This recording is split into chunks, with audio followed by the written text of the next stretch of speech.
At dinner, my son scoffed, "You're nothing but a financial burden." I swallowed the lump in my throat and sent a single text message under the table. The whole table kept smiling, oblivious to the storm brewing, until his phone vibrated against the fine china plate, signaling the end of his perfect life. It was the bank. I will never forget the bitter taste of that night. It wasn't the cheap wine they served. It was the taste of betrayal coming out of my own son's mouth. The table was full, 12 people I didn't know. Friends of Kevin and Vanessa, all well-dressed, talking loudly, laughing in that forced way of people who drink too much and fake intimacy. I was there, sitting at the head of the table, wearing my beige linen blouse, the nicest one I owned, clutching a glass of water because my stomach couldn't handle alcohol since I started taking blood pressure medication. Kevin was turning 40, my son, the boy I raised alone after my Rae passed away. The man I clothed, fed, and educated with every penny I managed to scrape together, working as a cafeteria cook in a public high school for 30 years. I arrived at that house, their luxurious penthouse in Skyline Heights, with a simple gift wrapped in green paper. My father's pocket watch, antique silver with his initials engraved, a family heirloom, something worth more than any number in a bank account. Vanessa opened the door. She didn't even look me in the eye. She just gave that thin, tight smile she always gives when she sees me, as if I were a stain on the pristine white wall of her perfect life. "Hi, Susan. Come in. Everyone is already in the living room." Susan. She never called me Mom or even Mother. I walked in. The apartment smelled of expensive perfume and imported candles. Everything there screamed money. The Italian marble floors, the huge paintings on the walls, the leather sofas that looked like they had never been sat on. I felt small, out of place, like an intruder at my own son's party. During the appetizers, I was practically invisible. They talked about trips to Miami, electric cars, investments in cryptocurrency.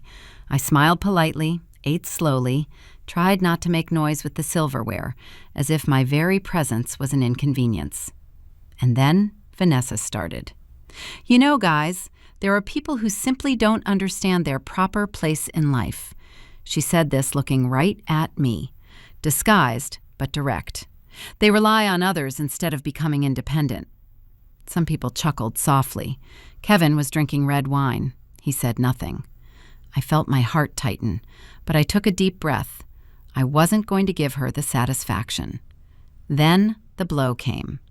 Kevin, already on his third glass with his eyes glazed over and that cursed smile of someone who has lost their filter, looked at me and blurted out in front of everyone, "Mom, honestly, you're just a burden."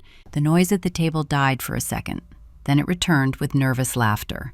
He continued, "Since Dad died, it's just bills. It's just problems. We are tired of funding your stuff." Funding my stuff. I felt something break inside me. It wasn't just my heart. It was something deeper. It was the image I had of him, of the boy I swore to protect, of the man I thought would be different. The table continued. Someone changed the subject. Vanessa served dessert, an imported cheesecake that cost more than my electric bill, and everyone went back to laughing, chatting, as if nothing had happened. But something had happened. I looked around. I saw those strange people, that cold luxury, that son I no longer recognized, and I made a decision. With hands trembling, not from fear, but from a cold rage rising slowly, I took my cell phone from under the table, opened my messages. I found the contact for Attorney Henderson, the lawyer who had advised me 3 days earlier. I wrote just one line. "You can file the lawsuit immediately." I hit send. I remained seated. I finished my water.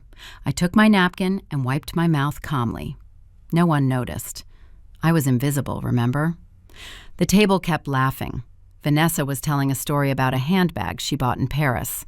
Kevin was filling his glass again, until his phone vibrated on top of the plate. He looked at the screen, and the color drained from his face. I stood up. I took my purse. I looked at my son, that 40-year-old man I didn't know anymore, and said with the firmest voice I could muster, "Kevin, thank you for dinner. I hope you liked the watch. It was your grandfather's, but maybe you don't care about those things anymore." I walked out. In the hallway, I still heard Vanessa whisper, "How dramatic." I smiled for the first time in months, because I wasn't the dramatic one. I was the woman who had just recovered her dignity. If you want to know what was in that message from the bank that changed everything, keep listening, because this story is just beginning, and what comes next will leave you breathless.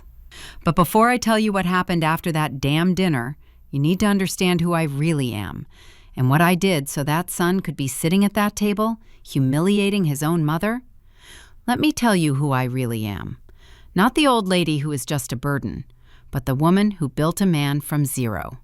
My name is Susan Miller. I am 68 years old, hands calloused from peeling potatoes, back aching from carrying heavy pots, and a heart that should have given up, but stubbornly keeps beating. I was a public school cook for 30 years. It wasn't a glamorous job. I woke up at 5 in the morning, took 2 crowded buses, and spent the whole day on my feet in the unbearable heat of that industrial kitchen, preparing food for 300 kids. My uniform always smelled of frying oil. My nails never got completely clean, no matter how much I scrubbed them. But it was honest, it was dignified, and it paid the bills. When I met Ray, I was 22 and he was 24. He was an electrician, worked on construction sites, had that crooked smile that melted me. We got married in a simple ceremony at the neighborhood church. The reception was at my mother's house, with appetizers made by me and soda in plastic bottles. 3 years later, Kevin was born. And my God, how I loved that boy. He was small, full of colic, cried all night. But when he looked at me with those dark eyes, I felt I would do anything for him. Anything. And that was exactly what I did. Kevin was 15 when Ray was diagnosed with pancreatic cancer. I still remember the day the doctor called us into that freezing room at the public hospital. I remember the smell of alcohol and disinfectant. I remember holding my husband's hand and feeling it tremble. "Advanced stage," the doctor said, as if he were talking about the weather. Ray lived 2 more years. 2 years of chemotherapy, of hospital stays, of watching that strong man wither away in front of me. He couldn't work anymore. I became the only source of income for the house. Do you know what it is to support an entire family on a school cook's salary? It's performing miracles with beans and rice. It's wearing the same clothes for years. It's buying nothing for yourself because every penny counts. But Kevin needed to study. He wanted to be an engineer. And I was going to make that happen, even if it killed me in the process. When it was time for his college prep courses, I didn't have the money. I had no savings. I had nothing but a pair of gold earrings my grandmother had left me. Old gold, Portuguese, with small pearls. I kept them in a wooden box and only used them on special occasions. I took them to Mr. Oswald's jewelry store down on Market Street. He weighed them, looked with that jeweler's loupe, and offered me $3,200. "It's little for the sentimental value, Mrs. Susan," he said with pity. I smiled. The sentimental value is seeing my son graduate. I sold them. Kevin got into civil engineering at a private university. Tuition at the time was $1,800 a month. My salary was $2,500. I did the math. It didn't add up. So I started doing housekeeping gigs on Saturdays, houses of rich ladies in the suburbs who paid $150 a day. I left the school on Friday afternoon, took the crowded bus, arrived home almost at 8 at night, and on Saturday at 7 in the morning, I already had the rag in my hand, scrubbing the marble floor of people who had never washed a dish in their lives. On Sunday, I spent the day lying on the sofa because my legs couldn't take it anymore. It was 5 years like that. 5 years paying that tuition. Penny by penny. 5 years without buying new clothes, without going to the salon, without eating out. I lived on reheated leftovers and black coffee. Ray died in Kevin's 3rd year of college. It was fast in the end. 1 week he was still talking to me. The next, he didn't wake up anymore. I buried my husband with money I borrowed from a neighbor, and I continued paying for college. When Kevin graduated, he got a good job at a construction firm. 2 years later, he came to tell me he had met a girl, Vanessa, a lawyer, daughter of a businessman. "She is different, Mom," he said with that sparkle in his eyes. Different she was. Right into the relationship, Kevin started to change. He started to be ashamed of the simple house where he grew up, stopped visiting me on Sundays. When I called, he answered in a rush. "I'm busy, Mom, we'll talk later." But the worst was yet to come. When they decided to get married, Kevin asked me for help. They needed a down payment on an apartment. A good place, he said, to start life decently. I had the house, the same house where Ray and I lived for 26 years. It wasn't big, it wasn't luxurious, but it was mine. It was the only asset I had in the world. I sold it for $120,000. I gave $65,000 to my son. "It's for you to start well, love," I said when I handed over the check. He hugged me. "Thanks, Mom. I'll pay this back, you can be sure." He never paid it back. I went to live in a studio apartment in the East End. Rent was $900 a month. It rained inside when there was a storm. The bathroom had mold. But it was what I could afford with my pension of $1,900. And Kevin? Kevin bought a penthouse in Skyline Heights. 3 suites, gourmet balcony, double spot in the garage. I went to visit once. Vanessa didn't even offer me coffee. But I still hadn't understood the size of the tragedy. I still thought it was just a phase, that my son would go back to being who I knew. Until 3 months before that dinner, I discovered something that froze my blood. Vanessa Campos Rodriguez, 36 years old, lawyer specializing in corporate law, daughter of an imported car dealership owner, grew up in a gated community, studied at a Swiss private school, did an exchange program in London. Everything I never was. The first time I met her, she was wearing an impeccable white blazer and a handbag that probably cost more than 3 months of my pension. Her hair was tied in a perfect bun, nails done. The perfume, something French and expensive, arrived before she did. I was in the kitchen of my studio when Kevin brought her to meet me. I had made a simple orange bundt cake, the kind with grated zest that stays moist and fragrant. I put it on a glass platter I got at my wedding. Vanessa walked in looking at everything with that gaze. You know that gaze that evaluates, judges, catalogs, and discards in 3 seconds? "How cozy," she said. The tone was polite, but the words were poison disguised as honey. She didn't eat the cake, said she was on a low-carb diet. Kevin ate a small piece and praised it, but I saw him look at her first, as if asking for permission. That was where I should have noticed. But a mother is blind when it comes to a son. We see what we want to see. The courtship was fast. 6 months later, Kevin was already talking about marriage. I was surprised by the rush, but he seemed happy. And I wanted my son to be happy, even if that happiness smelled of expensive perfume and had a gaze of ice. After they got married, things started to change for real. Kevin went to my house less. At first, it was once a week, then every 2 weeks. Then once a month, always with ready excuses: work, meeting, trip with Vanessa. The calls also changed. Before, we talked for half an hour. He told me about work, asked how I was. Now it was 5 minutes of clipped conversation with him always in a rush. "Mom, I need to hang up. Vanessa is calling me." "Mom, I'll call you back later. I'm in the middle of something here." "Mom, the weekend doesn't work. We already have a commitment." I tried to understand. He had a new life, a demanding wife. It was natural for things to change, right? Wrong, because it wasn't natural. It was calculated. I discovered it on a Sunday afternoon 4 months after the wedding.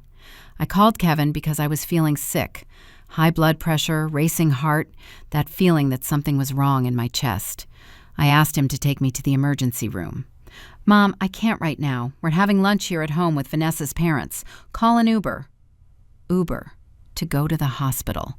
I hung up. I cried right there, sitting on the edge of the bed.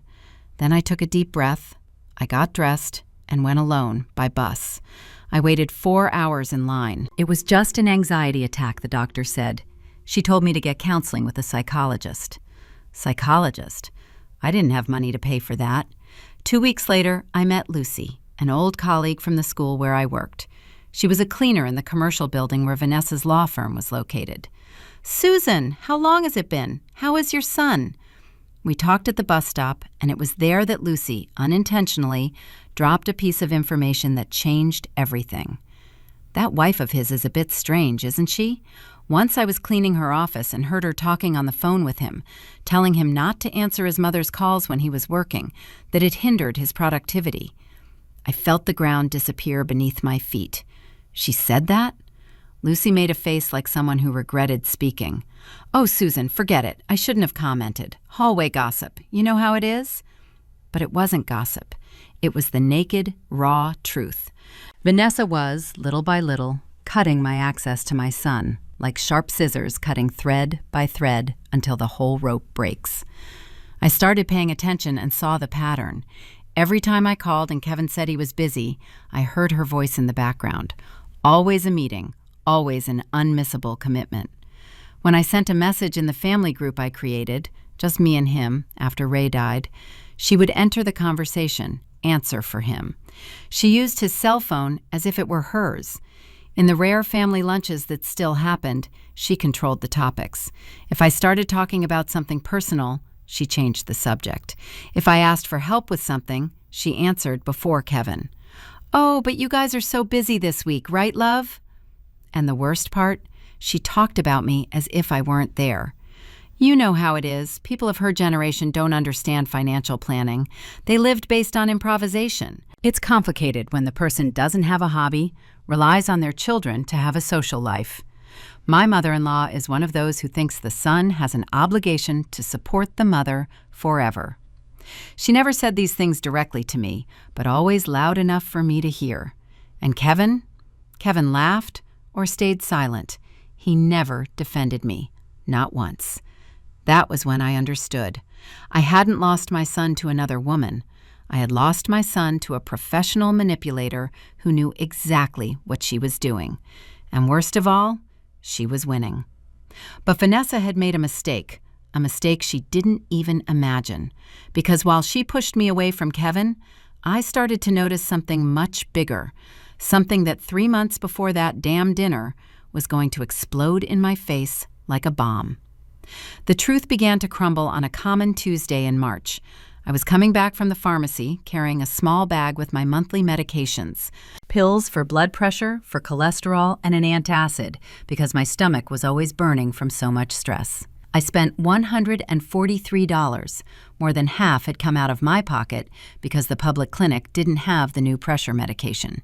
I sat at the bus stop to rest. My legs hurt. Arthritis in my left knee. The doctor had said I needed physical therapy, but each session cost $80. Impossible. That was when Mrs. Irene sat next to me. She worked as a concierge in a commercial building on Fifth Avenue. We knew each other from church. "Susan, what a coincidence meeting you here." We talked about pleasantries, the weather, market prices, violence in the city. And then she let slip, without any malice. "Yesterday I saw your son and his wife leaving the building where I work. What a beautiful girl, my God! And elegant. She had a beautiful handbag, looked like one of those from a magazine." My heart tightened. "Do they work over there?" "Oh, I don't know if they work, but they were leaving the 21, that fancy restaurant on the 21st floor. Do you know how much lunch costs there? My daughter went once and paid $250 for a plate. A single plate." I smiled weakly.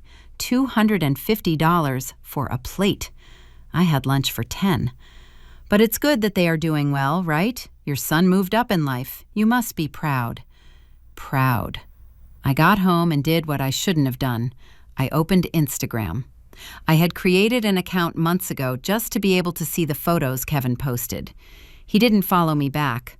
Vanessa had a private profile, but his was open. I started scrolling the screen, and every photo was a stab wound. Vanessa in front of a Louis Vuitton store, holding bags. Gift for myself, because I deserve it. Kevin in an expensive Japanese restaurant with those sushi trays that look like works of art.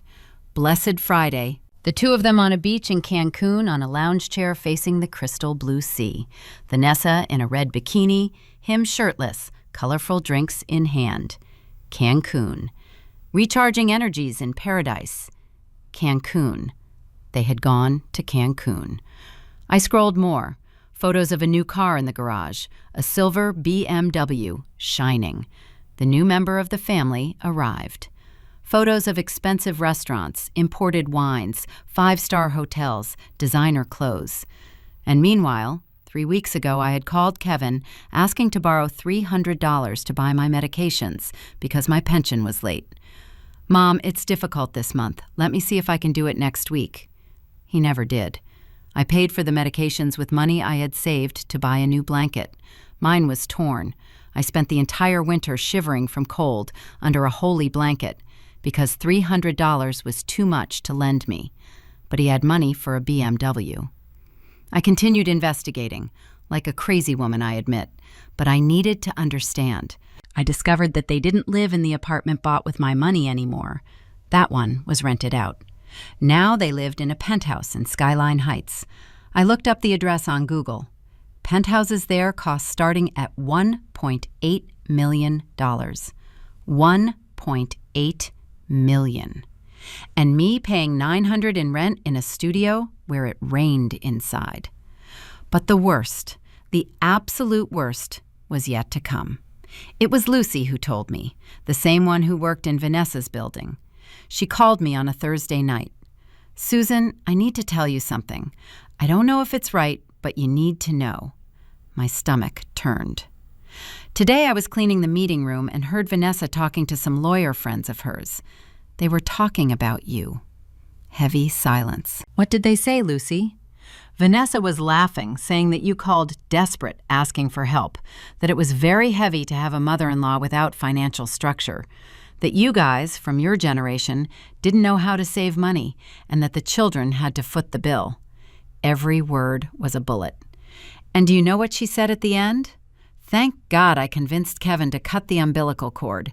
If it depended on him, to this day he would be paying a pension for his mother." I hung up the phone. I couldn't even thank Lucy. I sat on the kitchen floor and cried. I cried everything I had held back for months, years maybe, as if I were a dead weight hanging on his life, as if I hadn't sold my house to give a down payment on his apartment, as if I hadn't worked 30 years until my body gave up, as if I hadn't raised that man alone with calloused hands and a broken heart. That night, I could barely sleep. I lay looking at the cracked ceiling of my studio, listening to the cats running in the crawl space, and thought, how long? How long was I going to accept being treated like garbage? How long was I going to pretend everything was fine? How long was I going to allow my own son to humiliate me? It was there, on that cold floor, in that silent dawn, that something inside me died. It wasn't love. A mother's love is annoying. It insists even when it shouldn't. What died was the fear of losing him. Because, let's face it, I had lost him a long time ago. And in place of that fear, something else was born. A cold, calculated, determined certainty. If my son had forgotten what I had done for him, I would have to remind him in the worst way possible. And it was exactly in that week that something happened. Something that pushed me to the limit, the straw that broke the camel's back. And that was when I decided, enough. The pipe burst on a Monday morning, 6:30. I was still sleeping when I heard the sound of water gushing. I woke up startled, stepping on a soaked floor. The water was coming from inside the bathroom wall and spraying through a crack I didn't even know existed. In 5 minutes, half of my studio was flooded. I tried to close the valve alone, but my hand was shaking so much I couldn't. I called the super, a grumpy man who always looked at me with laziness, and he closed the valve grumbling. "This here is going to need breaking the wall, changing the whole pipe. It's going to be about $2,500, $3,000. I felt the ground disappear. $2,500? Yes, and it has to be fast. If we leave it, everything will rot. mold, infiltration. It can even compromise the structure. He left. I stood there looking at my destroyed apartment. My mattress was wet. My clothes, the few things I had. The smell of mold was already spreading. I called Kevin, 8:15 in the morning. I called 6 times. No one answered. I sent a text. "Son, I need to talk to you. It's urgent." He answered 3 hours later. "I'm in a meeting, Mom. I'll call you later." He didn't call. "Hi, Mom. What happened? Tell me quickly. I'm leaving for a lunch." I explained everything. The water, the pipe, the disaster, the $2,400 the plumber was asking to fix it. Silence on the other end. Then a sigh. That kind of sigh that carries irritation, impatience. "Mom, I can't keep solving these things. Don't you have a savings account? Didn't you plan for these emergencies? I have my bills, my responsibilities. I can't fund all of that." Fund, that word again. "Kevin, I'm not asking for free. It's a loan. I'll pay it back." Another sigh. "Mom, it's tight. It's really tight. We just bought a car. There are payments. There's the condo fee. There are 1,000 things. Vanessa is on my case because of the budget. I can't pull money out for everywhere." I stayed silent. I couldn't speak. My throat was closed. He continued, and that was when the final blow came. "Honestly, Mom, you're already almost 70. Wasn't it time to have prepared better? Saved some money?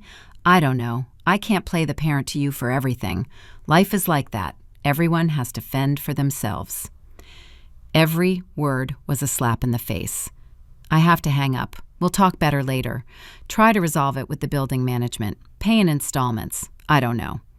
He hung up. I stood, holding the phone, looking at the black screen. And something inside me broke definitively. It wasn't sadness anymore. It was rage. A death, deep rage, but without noise. Everyone has to fend for themselves. That was the son I raised. That was the man I had clothed, fed, educated, whom I had carried in my arms when he had a fever, whom I had woken up in the middle of the night to make a bottle for, whom I had paid for college, the car, the apartment, and now I had to fend for myself. I went to the bank that same afternoon. I asked for a personal loan of $2,500, interest of 3.9% per month. It would take me a year and a half to pay. With interest, it would turn into almost $4,000. I signed the papers with a trembling hand. I went back home. The plumber came the next day, broke the wall, changed the pipe, left everything filthy with dust and rubble, charged $2,400 cash. I paid, and was left with $100 to spend the rest of the month. That night, sitting on the kitchen floor eating rice with egg because I didn't have money for anything else, I made a decision. I stood up. I went to the old wardrobe I had in the bedroom, opened the bottom drawer where I kept old documents, searched under the certificates, the paid bills, the yellowed papers, and I found it. A thick brown folder with a notary stamp. Inside it, a document I had forgotten existed. Public deed of gift of cash with reversion clause. My husband Ray had insisted I do it when I gave the money to Kevin. At the time, it seemed exaggerated to me. Offensive almost. Love doesn't need that. He's our son. But Ray, already sick, already seeing the end coming, looked at me with those deep eyes and said, "Susan, protect your future. I won't be here to defend you. So put it on paper. Trust, but verify." I had cried. I had found it cruel to think my son could be ungrateful. But I did it because Ray asked, because he insisted, because deep down he knew what I refused to admit. I read the entire document, every line, every clause. It was all there, registered, legal, valid. In case of grave ingratitude, material or moral abandonment, disrespect, or offense to the donor's dignity, this donation may be judicially revoked, requiring the donee to return the updated value or equivalent in assets. Grave ingratitude, moral abandonment, disrespect, everything my son had done, and more. I grabbed my cell phone, searched lawyer donation revocation on Google. Several appeared. I chose one with good reviews and sent a message on WhatsApp. The next day, I was in his office. Attorney Henderson, 50 years old, gray hair, serious look, but kind. I told him everything, every humiliation, every slight, every broken promise. He listened in silence, took the document, analyzed it. Mrs. Susan, you have a very strong case. This here is ironclad. The law is on your side. I felt something awaken inside me. It wasn't revenge. It was justice. It depends, but with these proofs, with witnesses, it can be fast, 3-4 months. And if he doesn't want to pay, asset seizure, freezing of accounts. The court forces it. I smiled for the first time in weeks. Then let's go forward. Are you sure? It's your son. Don't you want to try talking first? I looked at him and said with a firmness I didn't even know I had, I have tried for 4 years. Now it's Justice's turn to try. 3 days later, I received an invite for Kevin's birthday, a dinner at his house, with friends. I looked at the invite. I looked at the document in my closet, and I knew exactly what to do.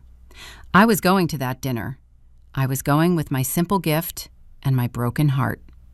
I wasn't going to leave there as the poor thing. I was going to leave there as the woman who had finally learned to respect herself. The deed was there in front of me, on top of the kitchen table, letterhead paper, notarized signature, witnesses, registered in the book. I took my cup of reheated coffee. I never threw coffee away. I always warmed it up again. I looked at every word of that document for the 5th time. The date jumped out at me, September 18th, 2019, 4.5 years ago. I remembered that day as if it were yesterday. Ray was in the hospital. He had had a strong crisis the night before. The doctor said it was a matter of weeks, but he had insisted on leaving the hospital for a few hours. I need to resolve something important, he had said. We went straight to the notary, me on one side of him, practically holding my husband up. He was thin, yellow, breathing with difficulty, but determined. The notary, a man with thick glasses named Mr. Valdemar, read the document aloud in that room smelling of old paper and coffee. Donation of $65,000 to son Kevin Philip Miller, with reversion clause in case of ingratitude, material or moral abandonment, offense to the donor's dignity. I had looked at Ray. Honey, you don't need this. He's our son. He squeezed my hand, that cold, thin hand, full of bruises from the hospital needles. Susan, I'm going to die. Maybe in a week, maybe in 2, but you are going to stay, and I need to know you are protected. But he would never listen. His voice came out firm, even raspy. People change, especially when they get married. I saw how that girl looks at you. I saw, and I didn't like it. So do it for me. Sign this paper, even if you never need to use it. I signed, crying. I thought it was cruelty, distrust, an offense to my son. Ray died 11 days later. And now, 4.5 years later, I was there, holding that paper as if it were gold, because it was gold. It was my dignity printed in black ink.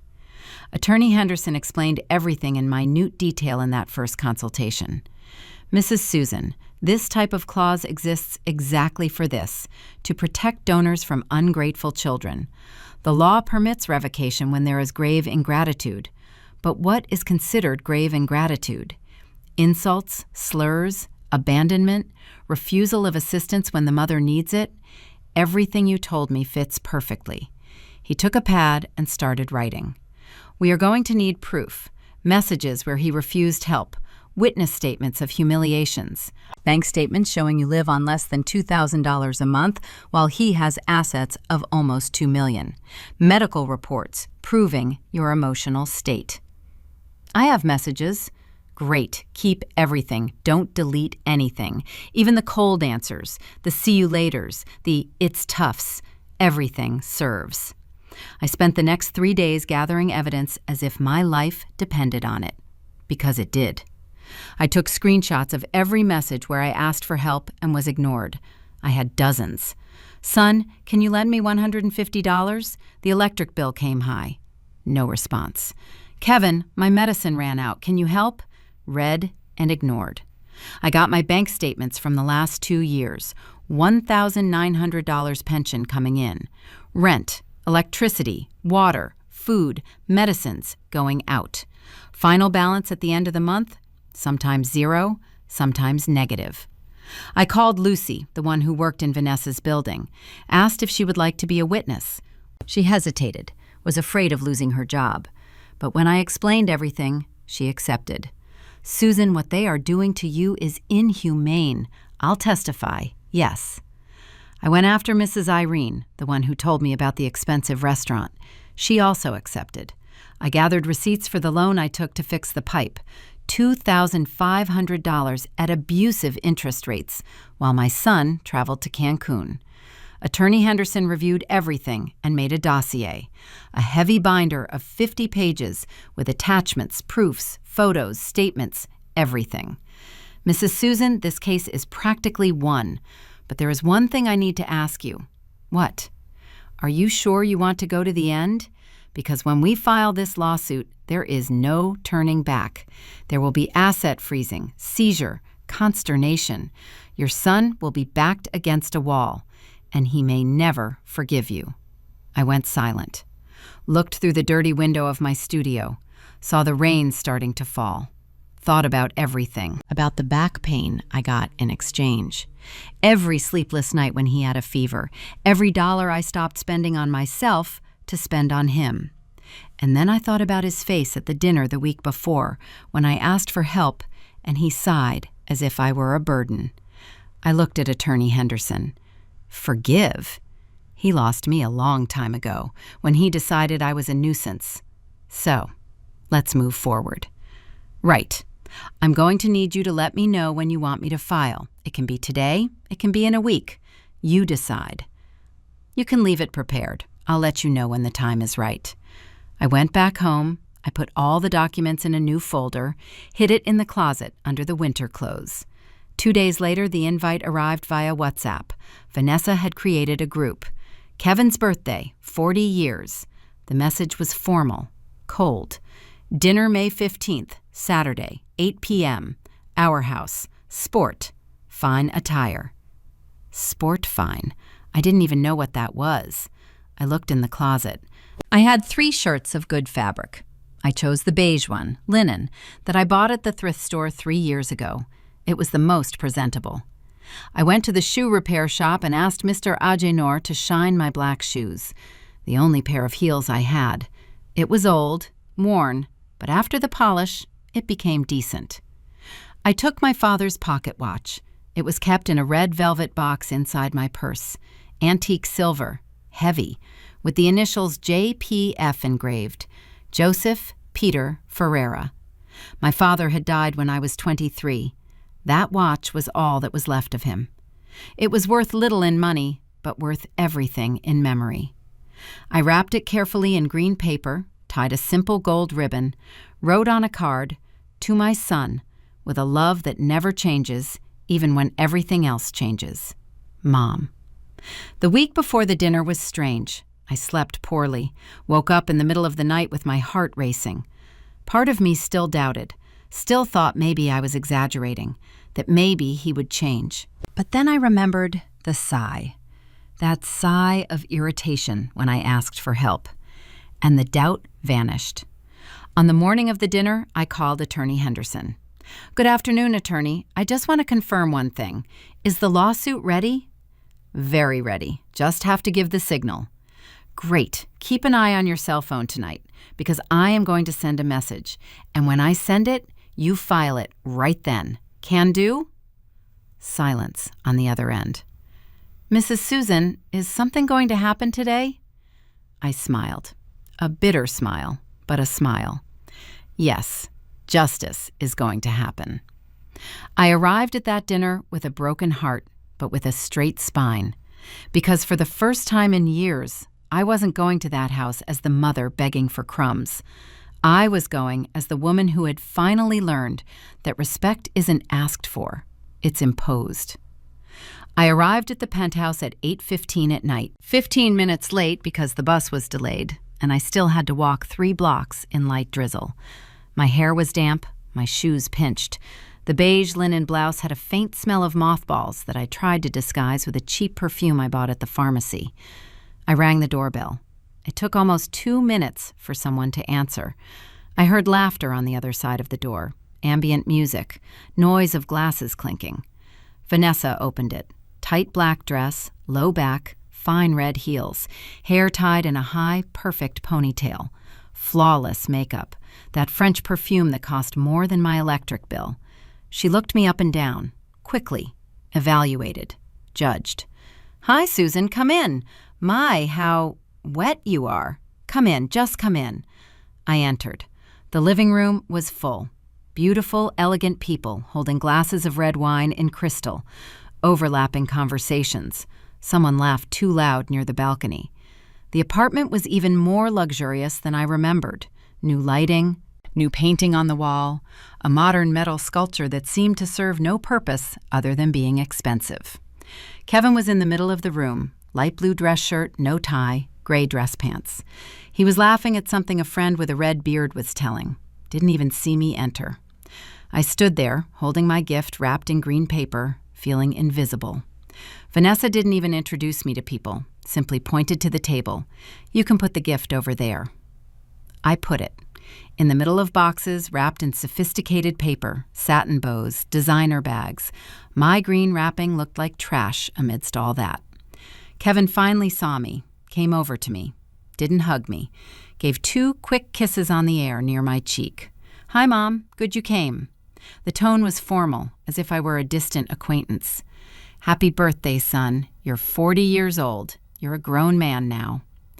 Yeah, time flies. He was already looking behind me at the rest of the room. "Make yourself comfortable. There are drinks over there. Food will be out soon." And he left. Went back to his friends. I stood alone. A 68-year-old lady in a beige thrift store blouse and tight shoes in the middle of a party where no one knew me and no one cared. I poured myself a glass of water, sat on a chair in the hallway, observed. They were all from that world, lawyers, engineers, business people. They talked about the financial market, stocks, international trips. A blonde in a gold dress was telling about a weekend in Punta Cana. A guy with sunglasses on his head indoors was talking about buying an apartment in Miami as an investment. I was a ghost there. Dinner was served. Vanessa had hired a catering service. Waiters in black vests circulated with trays. Grilled salmon, mushroom risotto, asparagus, red fruit dessert with cream, imported Italian wine. I sat at the end of the table, 12 people, me in the last chair near the kitchen. I ate in silence. The salmon was good, but I couldn't taste it. My stomach was churning. It was during dessert that it started. Vanessa, already on her 3rd glass of wine, started talking louder. She had that glaze in her eyes of someone getting loose with alcohol. "Guys, you don't know the work it takes to organize these things. Family is complicated, right? There is always that person who, how can I say, doesn't understand boundaries." She didn't look at me, but everyone understood. Someone laughed uncomfortably. Kevin refilled his glass again, said nothing. Vanessa continued. "It's that story, you know? There are people who think a son is a bank, that it's okay to ask, ask, ask." My face burned, but I didn't lower my head. I looked at her, directly. She averted her eyes and laughed. "But anyway, let's toast to Kevin's 40th. Everyone raised their glasses. I raised my water glass. And that was when Kevin, already completely drunk, dropped the bomb. He looked at me with those red, glazed eyes and said in front of everyone, "Mom, honestly, you're just a financial burden." The sound of the table stopped for a second, as if someone had pressed the pause button. He continued, voice slurred, dragging. "Since Dad died, it's just bills. It's just problems. We are already tired of funding your stuff. Tired, really." The table went back to moving. Nervous laughter. Someone changed the subject very quickly. A woman with curly hair started a conversation about a new restaurant. Vanessa was smiling, that smile of victory. I stood there, frozen, gripping my water glass with so much force I thought it would break. And then I felt it. It wasn't sadness. It wasn't shame. It was absolute clarity. That wasn't my son anymore. That was a stranger, a man I had raised, but who didn't exist anymore. I took my purse, opened it calmly, took out my old cell phone with the cracked screen, opened WhatsApp under the table, hidden, searched the contact, Attorney Henderson, and wrote. My fingers weren't trembling. It was as if another person was typing, someone firm, someone tired of being stepped on. You can file the lawsuit immediately, I sent. The message went out. 2 blue check marks. He viewed it instantly. 3 little dots appeared. He was typing. Confirmed. Filing tomorrow at 9 a.m. The freeze will be automatic. I put the phone away, took a deep breath, finished my water. The table continued. Vanessa was serving coffee. Someone was telling a joke without a punchline. Kevin was laughing loud, uncontrolled. I stood up, took my purse, straightened my beige thrift store blouse, looked at my son, that 40-year-old man I didn't recognize anymore, and said, with the calmest voice I could find, Kevin, thanks for dinner. I hope you liked the watch. It was your grandfather's. But maybe you don't worry about those things anymore. He looked at me confused, too drunk to understand. Going already, Ma? I am. Good night, everyone. I walked to the door. No one got up. No one walked me out. In the hallway, before calling the elevator, I still heard Vanessa's voice, very loud, pretending to whisper. How dramatic, my God! Stifled laughter. I got into the elevator, the doors closed, and there, alone in that box of mirrors, I smiled. I smiled for the first time in months, in years maybe, because I had just done the most powerful thing of my life. I hadn't shouted, I hadn't cried, I hadn't made a scene. I had sent a message, silent, lethal, sure, and now it was just waiting. But I didn't need to wait long, because at that exact moment as I was going down in the elevator with my smile of vengeance, Kevin's cell phone vibrated on his plate, and what he saw on that screen changed everything. I was in the taxi. I spent $28 I didn't have because I couldn't stand waiting for the bus anymore when my cell phone rang. It was Kevin. I looked at his name flashing on the screen. Let it ring, ring, ring until it went to voicemail. It rang again. I didn't answer. Message. Then another. Then 3 more in sequence. I didn't open them. But I saw the previews on the lock screen. Mom, call me urgent. Mom, is this serious? For the love of God, answer the phone. I smiled, turned off the cell phone, stuffed it in the bottom of the purse. The taxi driver looked at me in the rearview mirror. Everything okay, ma'am? Everything is fine. I arrived home, climbed the 3 flights of stairs to my studio, took off the shoe that was killing me, sat on the edge of the bed, turned on the phone. 17 missed calls, 23 messages. I read one by one, slowly, savoring every word of desperation. But before telling you what was written there, let me explain what had happened at that dinner table, because I only found out the details later from Lucy's own mouth, who knew one of the waitresses from the buffet. So, go back with me to the penthouse. 3 minutes after I left, Kevin was finishing his coffee when his cell phone vibrated. Once, twice, 3 times. He picked it up, looked at the screen, and froze. It was a notification from the bank, one of those in red with an exclamation point. Judicial block alert. Lawsuit number 00458-2025. Order of preventive freezing of values and assets in compliance with preliminary injunction. He clicked, hand already trembling, opened the app. The screen loaded slowly, that little wheel spinning that seems to take an eternity when you are desperate. And then it appeared. Balance blocked. $127,483. Line of credit, suspended. Credit card, blocked. Below, in small letters, judicial freeze. Action for revocation of gift due to ingratitude. Plaintiff, Susan Miller. Susan Miller. His mother. He read it twice, 3 times, as if the words would change. What happened? Vanessa asked from the other side of the table. She had already noticed the color draining from his face. Kevin didn't answer, opened the full message. There was an attachment, a PDF. He clicked with trembling fingers. To the Honorable Judge of the Civil Court, Susan Miller, plaintiff, comes respectfully to propose action for revocation of gift due to ingratitude against Kevin Philip Miller. He scanned the text. Words jumped out like stab wounds. Moral and material abandonment, offenses to the donor's dignity, public humiliation, repeated refusal of assistance, donation of $65,000 registered with notary with reversion clause. $65,000. Updated, according to the document, it already exceeded $89,400. Kevin! Vanessa stood up from the chair. What is happening?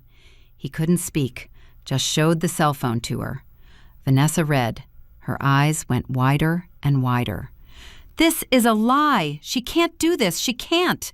She can, one of her lawyer friends said. She approached, curious, read over Vanessa's shoulder. Donation with reversion clause. If she proves grave ingratitude, the law permits revoking. And from what I'm seeing here, you guys are screwed.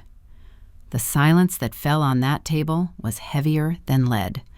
The 12 guests looked on, some with pity, others with that morbid curiosity of someone watching a circus catch fire and wanting to see how far it goes. Vanessa started screaming. This is absurd. She is doing this because she is vindictive, because I don't let her manipulate Kevin. This won't amount to anything. But the lawyer friend shook her head. It will, yes, and fast. There is strong jurisprudence. If she has proof of abandonment, of insults, of refusal of help, the judge grants it easily. And with the injunction, the freeze is immediate. Kevin tried to call me. Once, twice, 5, 10 times. I didn't answer any. He sent messages. Mom, I need to talk to you. Please answer. We can solve this by talking. You don't need this. Vanessa snatched the phone from his hand. Stop humiliating yourself. She'll see. We are going to hire the best lawyer in the city and sue her for slander, for defamation, for nothing, the friend interrupted, because she is right. And if you don't have a way to return that money, you are going to have to sell something. Silence. Sell what? Vanessa asked with a strangled voice. Car, apartment, whatever is in your name. The judge can seize until finding the value. The party ended there. The guests started leaving. Flimsy excuses. Oh, it's late. Have an early commitment tomorrow. It was great. Happy birthday, Kevin. In 20 minutes, the apartment was empty. Only Kevin and Vanessa were left, and the heavy silence of someone who has just been hit by a train. Meanwhile, I was in my studio, sitting on the bed, reading his messages calmly. The last one said, Mom, for the love of God, let's talk. I know I messed up. Forgive me. We'll solve it. Don't let it get to this point. I sighed, blocked his number. It wasn't cruelty. It was survival. He had years to treat me with respect, years to help me when I asked, years to be the son I raised. He chose to humiliate me in front of strangers on my own gift. Now, he was going to learn that a mother isn't a doormat, isn't a bank, isn't someone you use and discard. A mother is a human being with dignity, with boundaries, with rights. And I had just used mine. I turned off the light, closed my eyes, and for the first time in 4 years since Ray died, I slept through the night without waking up with a tightness in my chest. Because justice, when it finally arrives, calms even the most broken heart. But the war was just beginning, because Vanessa wasn't the woman to accept defeat quietly. And in the next 4 months, I was going to discover how far a desperate person is capable of going. The lawsuit was filed on Monday morning at 9 a.m. Attorney Henderson called me at 9:20. Mrs. Susan, it's done. The judge is Justice Elena Vance, known for being rigorous and impartial. That is good for us. I felt a chill in my stomach, but it wasn't fear, it was adrenaline. And now? Now we wait for their defense. They have 15 days to respond, but the freeze is already active. They can't move the money until the judge decides. I hung up, made coffee, sat in the window of the studio and looked at the gray street below. Kids going to school, people running to work, life going on as if nothing had changed. But for me, everything had changed. 3 days later, Kevin appeared at my door. It was 7 at night. I was making vegetable soup, the same one I made all week because it stretched and was cheap. Banged on the door. Hard. Desperate. I looked through the peephole. It was him, alone, without Vanessa. I opened the door only as far as the chain allowed. "Mom, I need to talk to you." "We have nothing to talk about. Talk to my lawyer." "Mom, for the love of God, open this door. Let's solve this." I looked in his eyes. They were red. I don't know if from drinking or crying. Maybe both. "Solve how, Kevin? Humiliating me again? Calling me a burden?" He lowered his head. "I was drunk. I didn't mean that." "Drunk? Do you think it was just that night? And the other times I asked for help and you pretended not to see? And the 3 years you barely called to know if I was alive?" "I know I messed up, Mom, but we are family. We don't solve things like this. In court." I gave a dry laugh, bitter. "Family? You take care of family. You respect family. Family doesn't let Mom starve while traveling to Cancun." He stayed silent. "Drop this, please. I'll pay back the money. Installments, I don't know." "No." "Mom." "I said no, Kevin. Leave." I closed the door. I heard him on the other side, breathing hard. Then the footsteps going down the stairs. I went back to the kitchen. My soup had boiled over on the stove. I turned it off, sat on the floor, and cried. Because it still hurt. Even with all the rage, all the disappointment, it still hurt to see my son like that. But I didn't turn back. 2 weeks later, their rebuttal arrived. Attorney Henderson called me. "Mrs. Susan, they hired a big firm, Silvera and Associates. Expensive. They must be paying about $15,000 just in initial fees." And what did they argue? Basically, that the donation was spontaneous, without coercion, that the relationship between mother and son was always cordial, but that you were resentful for him having built his own life, that he always offered help, but you refused out of pride. I almost laughed. Pride? Is that what they are trying to sell? But Mrs. Susan, we have proof, lots of proof. And we did. Attorney Henderson put together a presentation of 82 pages. With attachments, it reached 150. Screenshots of messages where I asked for help and was ignored. Day, hour, confirmed red receipts. Statement of the loan I took to fix the pipe. Abusive interest rates. While his bank account had a balance of $127,000. Photos from his Instagram. Cancun, expensive restaurants, BMW, all dated and printed. My medical receipts, medicines, consultations, all paid alone while he said things were tight. And the witnesses. Lucy was the first, deposed at the courthouse on a rainy Thursday. I was there, sitting on the hard benches of the hallway, waiting. She came out of the room and came over to me. "I told everything, Susan, how Vanessa talked bad about you on the phone, how she laughed at your calls, everything." Mrs. Irene was the second, confirmed that she had seen Kevin and Vanessa in expensive places while I lived on less than $2,000 a month. And there was another witness I didn't even expect. Julio, an ex-coworker of Kevin's, who had witnessed the birthday dinner. He felt so uncomfortable with the scene that he looked me up on Facebook and offered to depose. "Mrs. Susan, what he did at that dinner was inhumane. I have my mother. I would never speak like that to her. I want to help you." Attorney Henderson presented everything to the judge in a bound dossier with colored dividers, markers, comparative income charts, timeline of events. It was a technical massacre. Their rebuttal, however expensive it was, had nothing to do against facts. Kevin tried to find me 3 more times, appeared at the market where I always shopped, stopped in front of me between the vegetable stands. "Mom, listen to me." I dodged him, kept walking. Sent flowers to my address, a bouquet of yellow roses with a card. "Forgive me, I love you." I gave the flowers to Mrs. Ida, my neighbor. Called from unknown numbers. I recognized the voice and hung up. Vanessa curiously vanished. Didn't try to speak to me a single time. I think she knew she had nothing to say. Or had shame. Or both. But I knew from Lucy that their marriage was cracking. Constant fights. Vanessa blaming Kevin for not having cut relations with me sooner. Kevin blaming her for having poisoned his head against me. The luxurious apartment, the imported car, the trips. None of that held together a marriage built on vanity. 2.5 months after the start of the lawsuit, the settlement hearing happened. I was on one side of the long table, Kevin and Vanessa on the other. The lawyers in the middle, the judge at the head.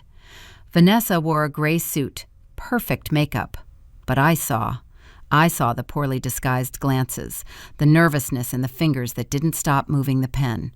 Kevin was thinner, stubble on his face, looked at the floor. The judge was direct.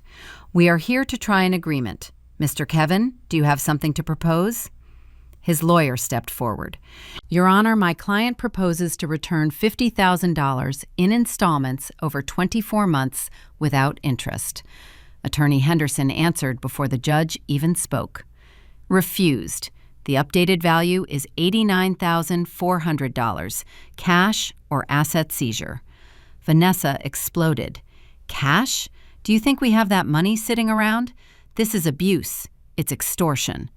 The judge banged the gavel. "Silence. Here, I am the one who speaks, and by the documentation I read, you and your husband have sufficient assets to cover that value. Car of $200,000 and real estate of $1.8 million. Don't come to me with a speech of impossibility." Vanessa turned red. The judge looked at me. "Mrs. Susan, do you accept any type of installment plan?" I looked at my son, that man I raised, whom I loved, who broke me, and said, "No, Your Honor, I want the full amount, as the law commands." Kevin raised his eyes, had tears, but I didn't lower mine, because for the first time in life, I had learned that compassion without limits becomes a doormat, and I was never going to be anyone's rug again, not even my own son's. The sentence came out on a Tuesday, 4 months and 3 days after I sent that text at dinner. Attorney Henderson called me at 11 a.m. I was hanging laundry in the backyard of the building. "Mrs. Susan, it's out. You won. Totally."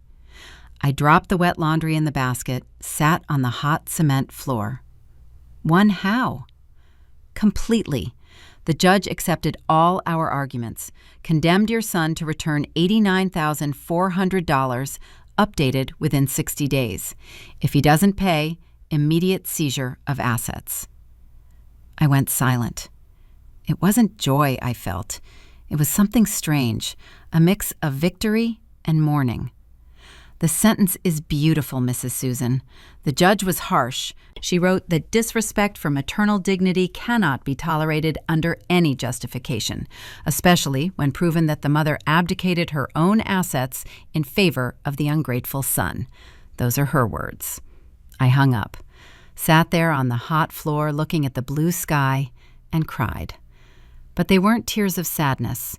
They were of liberation, as if a giant weight had been taken off my back. Kevin and Vanessa didn't have $89,400 sitting around. Not in cash. They had assets. But assets don't turn into money overnight. They tried to appeal. The expensive lawyer filed an injunction. Denied. Tried a request for extraordinary installments. Denied. The judge was clear. The defendant demonstrated financial capacity sufficient to cover the value. Let him sell his luxury goods if necessary. And that was how it happened. The silver BMW, shiny, bought less than a year ago, went to the judicial auction lot. Sold for $173,000, less than they paid, but still a considerable amount. With that money, they paid my debt and had about $80,000 left for them. But the damage was already done. Vanessa couldn't handle it. According to Lucy, who heard everything through the hallways of the office, she blamed Kevin every day. If you had listened to me, if you had cut her off sooner, now we lose the car because of that old hag. Old hag. I, who gave life to that man, was that old hag.